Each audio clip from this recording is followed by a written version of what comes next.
There are certain places people are supposed to feel safe.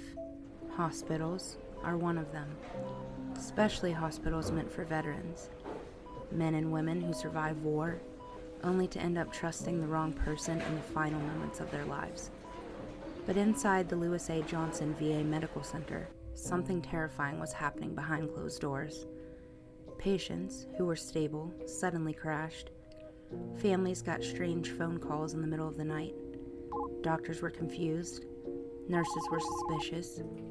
And for months, no one realized a serial killer may have been walking the halls in scrubs. This is the horrifying true story of Reta Mays, the nursing assistant who murdered veterans inside a West Virginia hospital. Reta Mays was born and raised in West Virginia. By most accounts, she appeared ordinary, quiet, reserved, not someone who stood out. She eventually became a nursing assistant at the VA hospital in Clarksburg, a facility caring for elderly and vulnerable military veterans. And that's what makes this case so disturbing, because the victims weren't random strangers. They were people completely dependent on medical staff for survival. Many were elderly, some suffered from dementia, others were recovering from illness and expected to go home. But according to investigators, Reta May used her position of trust to secretly inject patients with fatal doses of insulin, even patients who were not diabetic. Think about that for a second. These men survived wars, some survived combat, only to die in a hospital bed because the person caring for them allegedly decided they should. Between 2017 and 2018, patients inside the VA hospital began dying under strange circumstances.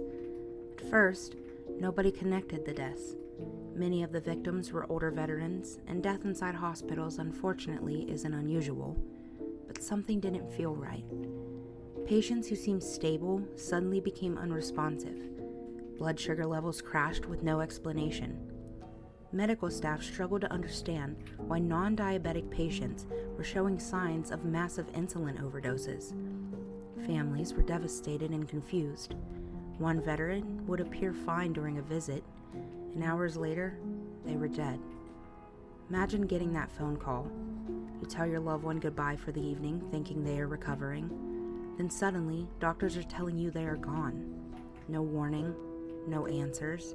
And meanwhile, investigators would later discover one name repeatedly appearing around those medical emergencies: Reta Mays. Insulin is meant to save lives. For diabetics, it regulates blood sugar.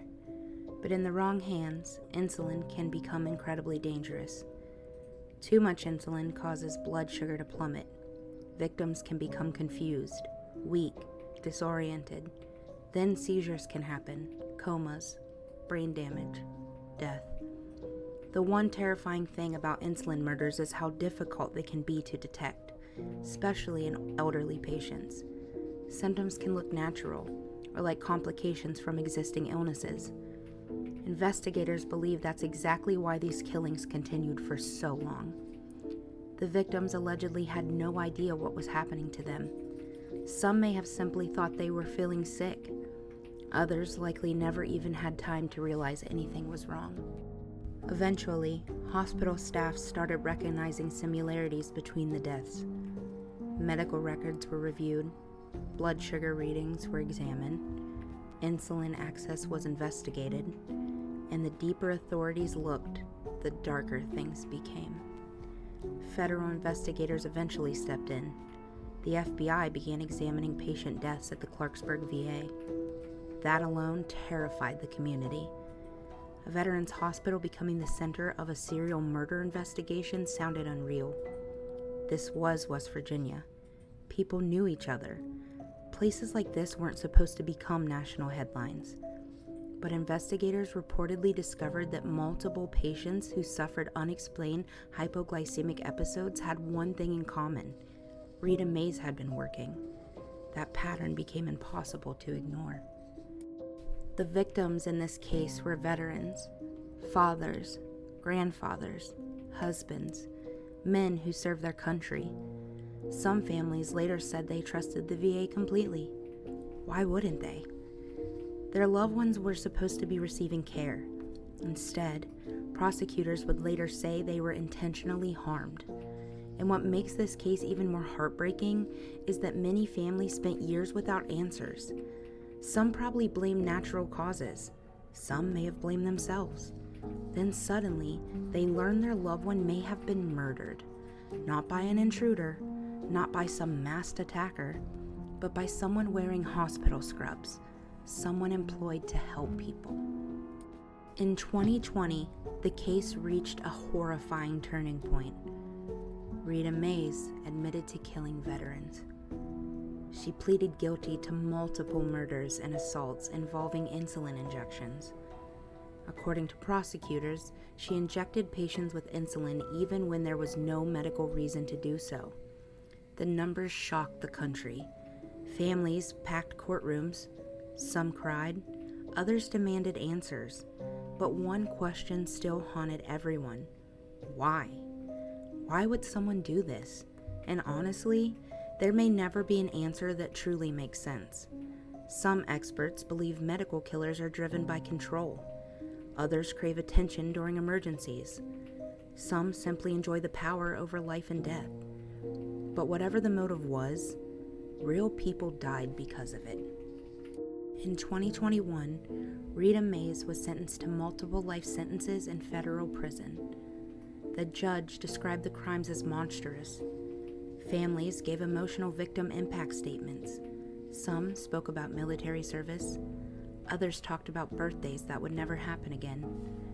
Grandchildren who lost grandparents. Wives who lost husbands. One of the most chilling parts of the sentencing was hearing how much trust had been destroyed. Because after a case like this, how do families feel safe again? How do patients trust caregivers?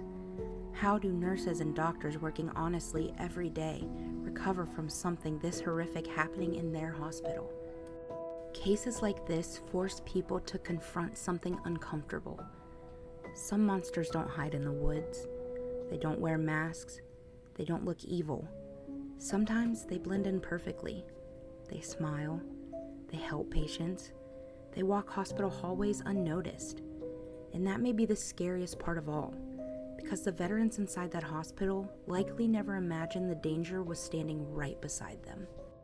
The case of Reta Mays remains one of the darkest true crime stories in West Virginia history. Not just because of the murders, but because of where they happened.